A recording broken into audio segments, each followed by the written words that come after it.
So it's the next day. I tried to film a super cute, well thought out intro for yesterday, and I was gonna keep working on it, have some freaking B-roll in there. No, that did not happen. I got totally distracted. I just got kind of busy, had to go get groceries and things like that. I'm just not one of those YouTubers. Maybe one day I'll be super aesthetic, but right now it's not happening just because it's not happening.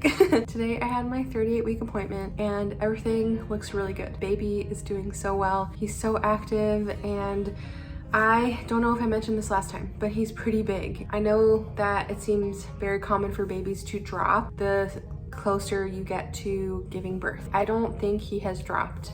He's so low already, he's head down, but he's also so high that it's hard to breathe. And I guess like I'm never gonna feel the relief until he's out because he's just such a big baby. That is just life. He's a big baby and that's okay. So I had a non-stress test today. His heart rate is looking great. He's very active and I wasn't really having any contractions. Yesterday, I literally thought I was maybe going into labor. Turns out I just was having Braxton Hicks, and they are pretty intense. It just felt like, you know, your belly gets so tight, but I was also feeling crampy and it was pretty intense for a minute there. I just felt like I couldn't even walk. I had to like stop and analyze what was happening. And I don't think I have a low pain tolerance, but I don't have a super high pain tolerance. I'm in the middle. It wasn't that bad, but it was a strange sensation. That's one of the biggest symptoms I've been having lately is way more Braxton Hicks. Just feeling super uncomfortable. Like I said, he's just really big. He's taking up all the space in my torso. My lungs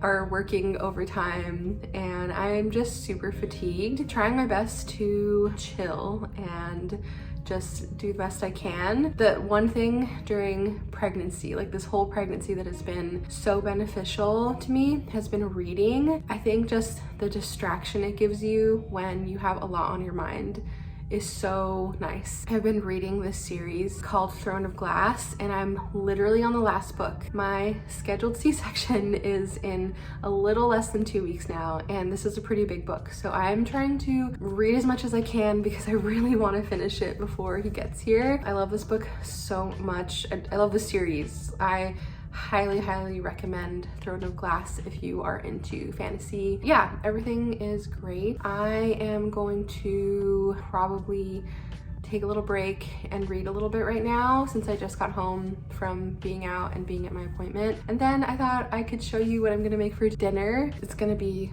another crock pot recipe, so stay tuned. This is such a weird angle. You're on top of my spice rack. I just put in the chicken. I hate touching raw chicken. It is so disgusting. Anyways, that's in there. Now we're gonna add green chilies and then a bunch of seasoning. And then you just let it sit in the crock pot until it gets all tender. And that is what is nice about crock pots. I'm gonna put all of this because I love green chilies. Very flavorful. I use this from Trader Joe's. This is where I find these. They are frozen garlic cubes and each cube I think equals a clove, which is cool. Citrusy garlic, some onion powder, then a little bit of chili powder. And just mix it. That's kind of it. Crockpot stuff is so simple.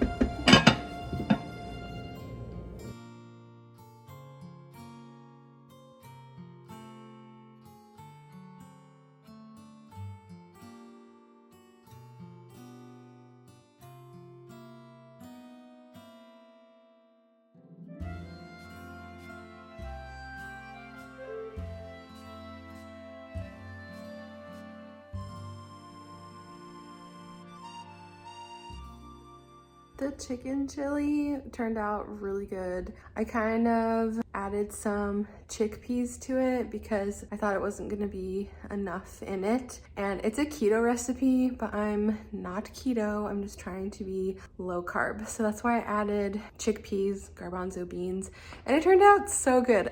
Maybe I'll link the recipe below for you guys. Darren really liked it too, and now we have leftovers. I'm so proud of myself for cooking, you know, because it's just hard. It's hard these days to cook. Guys, there's a tiny snake in our house and it's literally like rattling its little tail. What the heck? It's cute. What is it? I don't know what kind of snake this is. They're so little. Oh my word, it's so feisty. It doesn't have like a big head. Oh my god, it is so sassy. Sorry if you don't like snakes, but that little danger noodle was in our kitchen. I thought, what is Mavis looking at? Because there's a vent under our dining table and she was looking at it and I thought, that's weird. She never does that. And then I saw it. It was like this really little snake, probably the size of my hand, a bit longer. And it just cracked me up because it was so sassy. Its tail was rattling and it just had a big attitude for such a tiny little snake. But Darren got it in the bucket. We just let it go in the backyard because we figured it was not a poisonous snake, nothing to worry about. And I finally did my research and I talked to some people and it's just an eastern king snake, and that's pretty common here in Tennessee and in the South, and they're good because they eat other snakes, especially poisonous ones. So we did not kill it, we let it go. But yeah, that was like the most exciting thing that has happened in a while.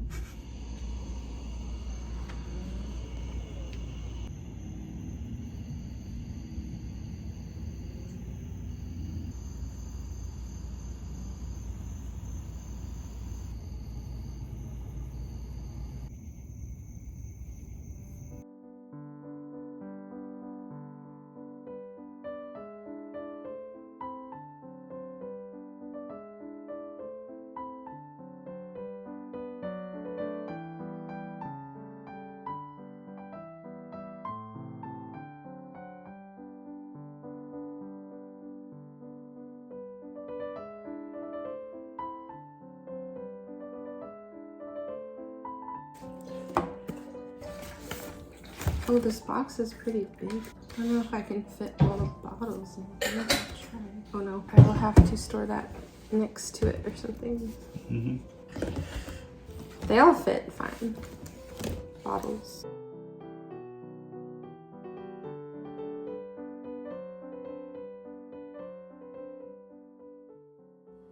Happy Sunday. Darren and I went out to breakfast and then we went to Target and we found some cute stuff for our little guy. So I wanted to share with you guys, and it's all very fall themed in my eyes. We got him this super cute little outfit and it totally reminds me of Fantastic Mr. Fox. Darren chose it. It is so cute and it looks so big, but it's 0 to 3 months. So I don't know. I'm sure he'll fit into it at some point.